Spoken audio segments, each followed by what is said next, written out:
आज हम कक्षा 12 विषय मानव भूगोल के मूल सिद्धांत दिनांक 28/6/21 और आज का जो बिंदु है हमारा विश्व की जनसंख्या।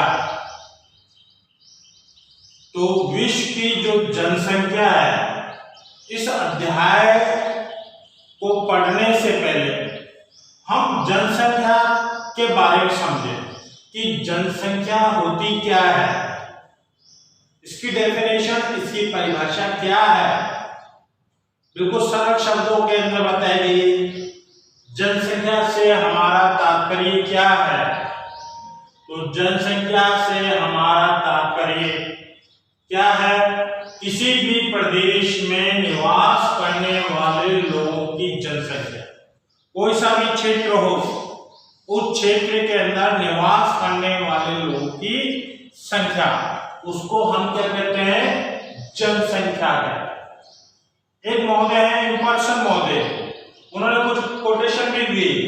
उन्होंने क्या, किसी भी राष्ट्र का जो विकास स्वर्ण से नहीं अपितु वहां पर रहने वाले जो स्त्री और जो पुरुष होते हैं, उससे जो राष्ट्र होता है वो मजबूत और महान मानता है।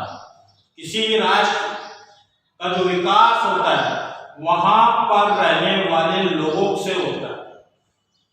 ठीक है, सोने से नहीं होता, अपितु किससे होता है? व्यक्तियों से होता है। ठीक है, ये इम्पर्सन महोदय ने कहा। इस तरह से भी बोल सकते हैं आप इसको, किसी भी प्रदेश के निवासी वहां के वास्तविक धन होते हैं, वही अर्थ होता है इसका भी। ठीक है, तथा ये संसाधन भी होते हैं। संसाधन, ये मानव एक संसाधन है। संसाधन का तात्पर्य क्या होता है? कि मानव एक संसाधन है। संसाधन का अर्थ होता है कि कोई भी जो वस्तु हमारे किसी भी रूप के अंदर उपयोग में आती है, वो संसाधन कहलाती है। चाहे वो सजीव वस्तु होती है, चाहे निर्जीव वस्तु, लेकिन वो किसी ना किसी रूप के अंदर हम देखें, वो मानव के लिए कहीं ना कहीं उपयोगी है, वो संसाधन का। तथा मानव भी क्या है? एक संसाधन है। अब मानव भी संसाधन होता है। क्यों होता है मानव संसाधन? मानव संसाधन इसलिए होता है कि मानव के अंदर विवेक पाया जाता है, बुद्धि लब्धि पाई जाती है। यदि मानव के अंदर विवेक नहीं होगा, बुद्धि नहीं होगी, तो किसी भी वस्तु का वो उपयोग कैसे करें? चाहे वो सजीव वस्तु हो, चाहे निर्जीव वस्तु हो। ठीक है, तो वहां के जो निवासी होते हैं, वहां के वास्तविक धन होते हैं, तथा ये संसाधन भी होते हैं।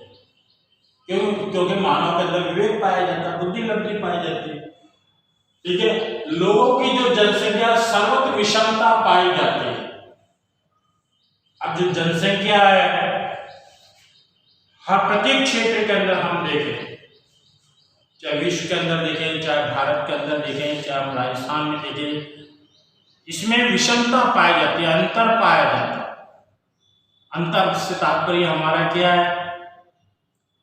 अंतर से तात्पर्य हमारा यह है कि कहीं पर जनसंख्या बहुत ज्यादा है, कहीं मध्यम है, और कहीं बहुत ही कम है। अलग अलग ये विषमता पाई जाती है। अब ये आता है कि कहाँ पर अधिक होती है, ये विभिन्नता कहाँ पर अधिक होती है, कहाँ पर कम होती है, ये अंतर क्यों पाया जाता है? कोई ना कोई इसके पीछे लॉजिक है। उस लॉजिक को हम, हमारी जो ये पाठ्य जो पुस्तक है मानव भूगोल के मूल सिद्धांत, इस मानव भूगोल के मूल सिद्धांत के अंदर हम समझेंगे। समझने से पहले हम देखें, एक और बिंदु आता है, पहले जनसंख्या घनत्व। पहले जनसंख्या घनत्व को समझ लेते हैं, फिर आगे उसकी चर्चा करें। जनसंख्या घनत्व क्या होता है? जनसंख्या घनत्व से अभिप्राय क्या होता है? प्रति वर्ग किलोमीटर क्षेत्र में रहने वाले लोगों की कुल जो जनसंख्या है उसको हम जनसंख्या घनत्व कहते हैं। प्रत्येक किलोमीटर में रहने वाले अलग अलग क्षेत्र हैं, देश है, वहां पर अलग अलग संख्या पाई जाती है। तो प्रति वर्ग किलोमीटर क्षेत्र में रहने वाले जो कुल जो जनसंख्या है उसको हम क्या कहते हैं? जनसंख्या घनत्व कहते हैं। जनसंख्या घनत्व निकालने का एक सरल सूत्र भी है। वो सरल सूत्र क्या है?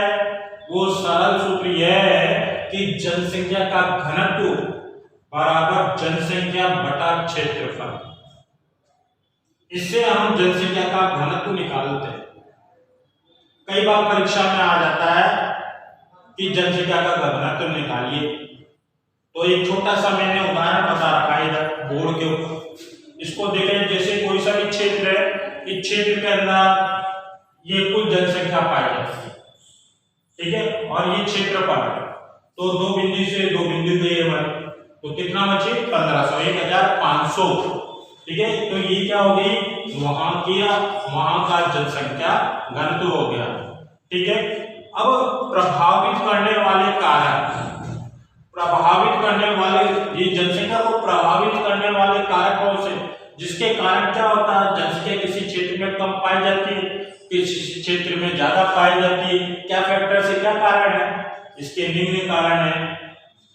जैसे वहां पर पाए जाने वाले जल की आपूर्ति कैसे होती है, जल कैसा है, वहां पर पर्याप्त मात्रा के अंदर जल है, तो वहां पर जनसंख्या, क्योंकि जल ही तो जीवन है।